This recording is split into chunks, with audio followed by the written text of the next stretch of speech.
আসসালামু আলাইকুম। টেকনোলজি পল্লীর পক্ষ থেকে সবাইকে স্বাগত। আজকেও আমরা যথারীতি চলে এসেছি একটা টপিক নিয়ে। সেই টপিকটা খুবই ইম্পর্ট্যান্ট।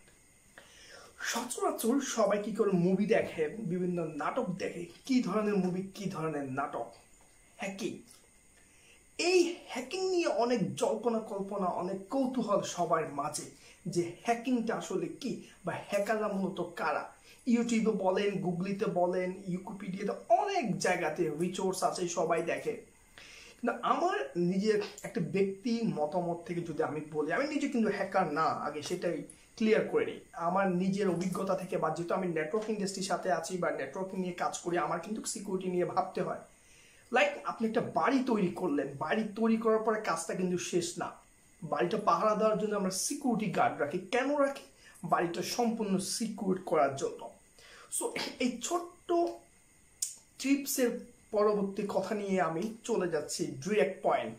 কেন আমরা সোশ্যাল মিডিয়া বলেন, ফেসবুক, ইউটিউব বা লিঙ্কডইন বলেন, টুইটার বলেন বা ইমেল বলেন, এগুলোকে মূলত আমরা বলি হ্যাকিং এর আওতায়, বা এগুলো মূলত হ্যাকিং হয়। কিন্তু আমি বলবো এই কথাটা একদম সত্যি নয়। আপনার টেলিফোন, আপনার ল্যান্ডফোন, আপনার গাড়ির ট্র্যাকিং থেকে শুরু করে কম্পিউটার বা সিকিউরিটি ডিভাইস, বা আপনার কোনো সার্ভার থেকে শুরু করে সব ধরনের ডিভাইসই কিন্তু হ্যাকিং হতে পারে।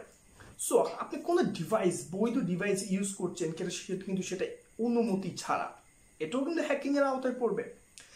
সো এখন অনেকে বলতে থাকে ভাইয়া হ্যাকিং মূলত 3 ধরনের হয়ে থাকে। ঠিক আছে, আপনার সাথে আমি একমত, হ্যাকিং 3 ধরনের, কিন্তু তার সাথে আরো কিছু হ্যাকিং এর ব্যাপার আছে, সেটা আমি শেয়ার করব।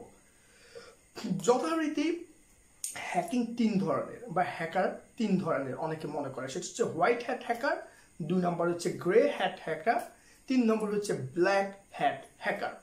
সো হোয়াইট হ্যাট হ্যাকারটা মূলত কি? আসলে কথার সাথে বোঝা যাচ্ছে হোয়াইট মানে তার মনটা মনে হোয়াইট, রাইট? তার মনটা অনেক হোয়াইট থেকে। কেন?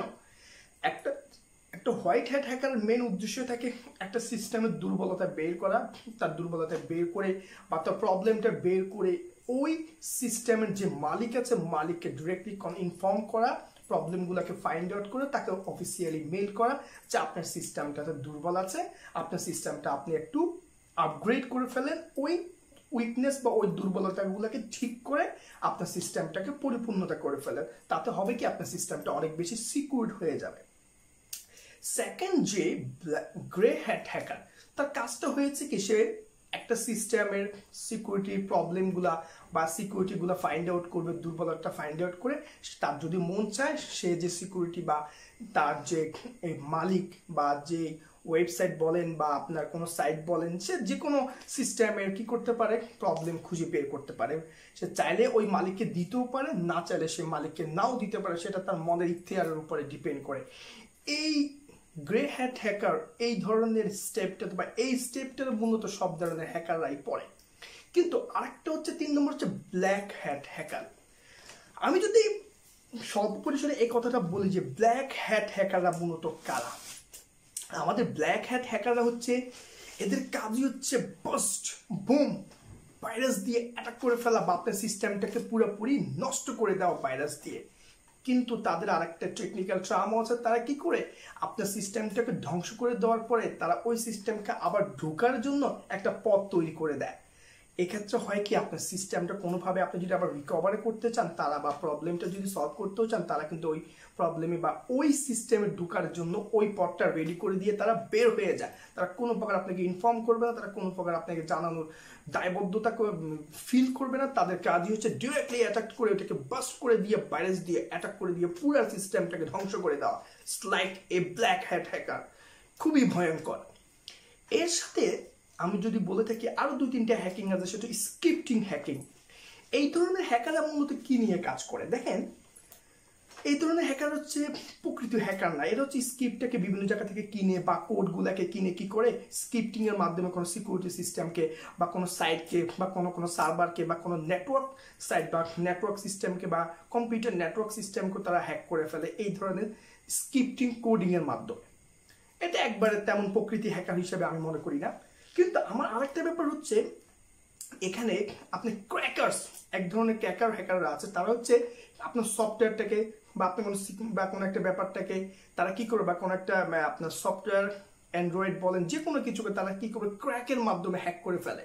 ওই সফটওয়্যারটাকে ক্র্যাক করে তাদের নিজেদেরকে করে নেয় এবং কি তারা এটা কি করে একটা সময় তাদের নিজেদের লাভের জন্য ইউজ করে তারপর সেটা আবার বিক্রিও করে দেয়। এটা হচ্ছে ক্র্যাকার যারা আছে, ক্র্যাকিং যারা করে তারা এই মূলত এই হ্যাকিং এর আওতায় পড়ে। এখন অনেকের উদ্দেশ্য হচ্ছে ভাইয়া আমি তো হ্যাকিং বা হ্যাকিংটা জানলাম, এখন হ্যাকাররা কারা?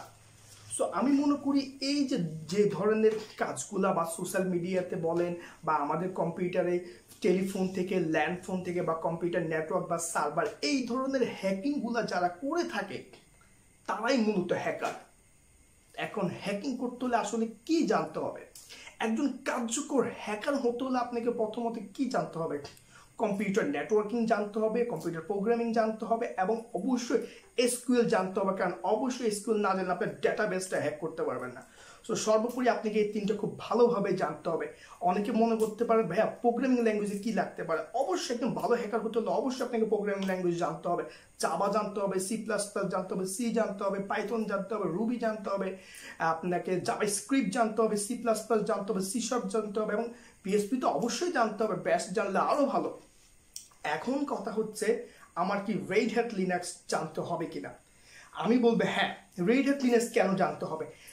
একজন হ্যাকার ধরেন একটা তার সিস্টেমটাকে মূলত আমরা কি করি, বা যারা হ্যাকিং নিয়ে কাজ করে তারা কালি লিনাক্সের আপনার ওয়েসটা ইউজ করে বা কার্নেলটা ইউজ করে কি করে তার সিস্টেমটাকে রেডি করে।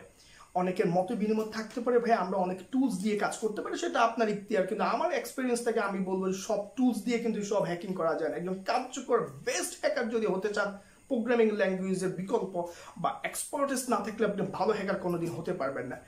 এখন আসা যাক আপনার ধৈর্য কেমন হওয়া উচিত। একজন হ্যাকারের যদি ধৈর্য না থাকে তাহলে কখনো ভালো হ্যাকার হওয়া যায় না। সেক্ষেত্রে অবশ্যই মনে রাখতে হবে আপনাকে ধৈর্য রাখতে হবে। আপনি যদি ধৈর্য না থাকে তাহলে আপনি কখনোই ভালো হ্যাকার হতে পারবেন না।